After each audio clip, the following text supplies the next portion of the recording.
Break के बाद एक बार फिर आपका स्वागत है। गंगा नदी को साफ करने की मुहिम में युवा जुटे हैं। इलाहाबाद में ऐसी कई टोलियां हैं जो इस काम में लगी हुई हैं। कोशिश सराहनीय है, लेकिन सच्चाई ये है कि गंगा को अपने पुराने स्वरूप में लाना है तो कोशिशें बड़े स्तर पर करनी होगी। नमामि गंगे परियोजना के तहत सरकार नदियों को स्वच्छ करने की कोशिशों में जुटी है। देश भर की नदियों को जोड़कर परिवहन शुरू करने की योजना भी है, लेकिन ये योजनाएं कैसे धरातल पर उतरेंगी, इस पर अब तक संशय बरकरार है।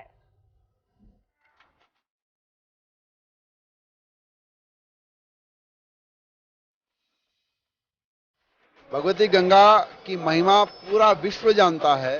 अमेरिका का राष्ट्रपति हो, चाहे वो इंग्लैंड की महारानी हो, जब भी भारत की यात्रा करते हैं तो गंगा के जल को छूना या गंगा के जल की चर्चा करना नहीं भूलते हैं। आज गंगा कहीं न कहीं अपने अस्तित्व को लेकर के थोड़े से खतरे में है।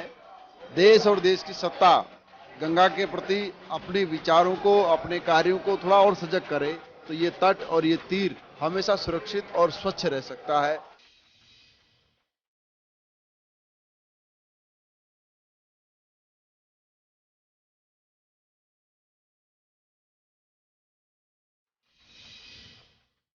माँ ऐसे ही आप हमारा साथ बनाए रखेगा ताकि जीते जी आपके जल का पान करके अपने पापों को काट सके और मृत्यु के बाद आप में विलय होकर के मोक्ष के द्वार में जा सके।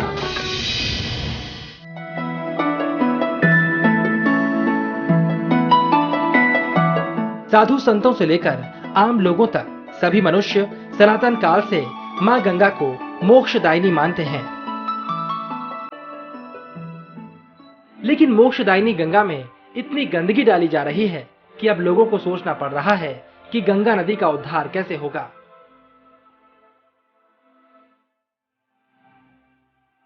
राजीव गांधी से लेकर नरेंद्र मोदी तक सभी प्रधानमंत्रियों ने गंगा को निर्मल बनाने के लिए योजनाओं का ऐलान किया।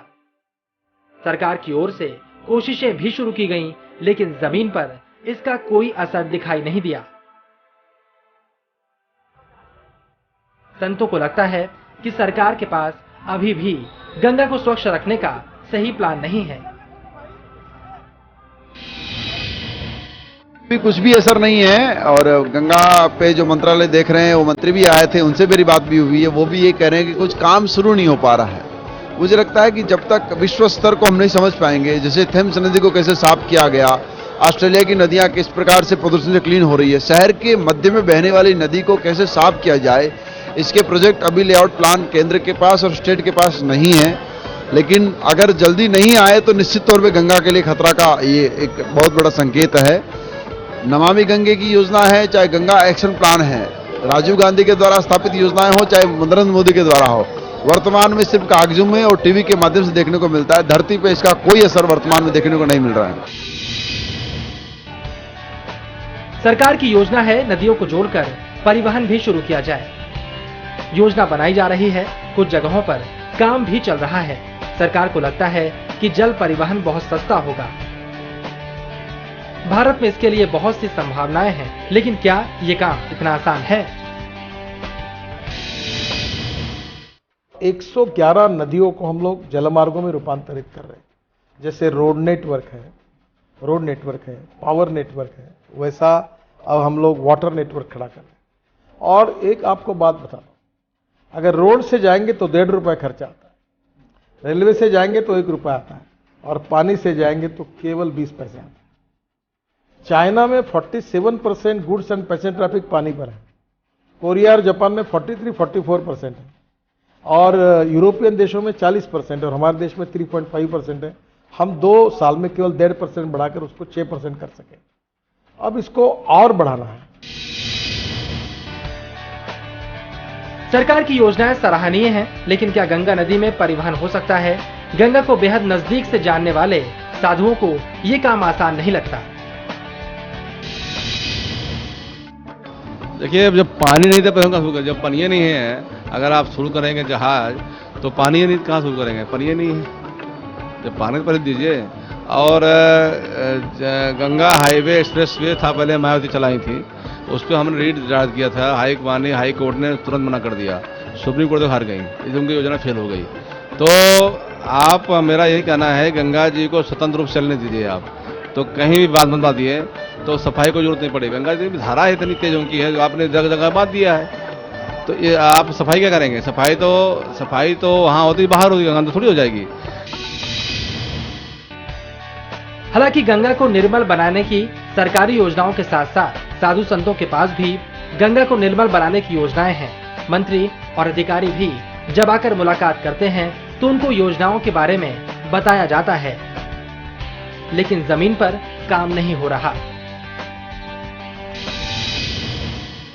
गंगा साफ करने का फॉर्मूला मैं पिछले 10 साल से काम कर रहा हूं और मनमोहन सिंह सरकार से लेकर के मोदी सरकार तक हमने अपने द्वारा रिसर्च किए हुए 2 प्रोजेक्ट सबमिट किए हैं, जिसमें Ganga green valley, Ganga clean valley, यानी गंगा को इस समय हरित क्रांति की आवश्यकता है। गंगा के दोनों तटों पर बांस की खेती हो और गंगा की जमीन पर अतिक्रमण ना हो, पेड़ लगाए जाए, ये मेरी पहली योजना थी। दूसरी योजना यह है कि गंगा के तटों पर बसे जितने भी शहर है, इन शहरों के दोनों ओर, गंगा के दोनों किनारों पर बड़े बड़े पाइपलाइन डाल करके जो गंदा पानी उन पाइपों में डाल करके शहर के बाहर ले जा करके उसको ट्रीट किया जाए, ताकि गंगा में वो नाले ना गिरे।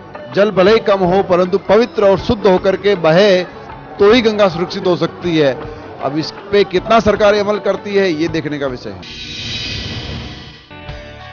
सरकार की गंगा से जुड़ी एक और योजना संतों को रास नहीं आ रही। लोगों से गंगा को स्वच्छ बनाने में सहयोग की अपील करने वाले साधुओं ने गंगा जल की सरकारी बिक्री का भी विरोध किया है।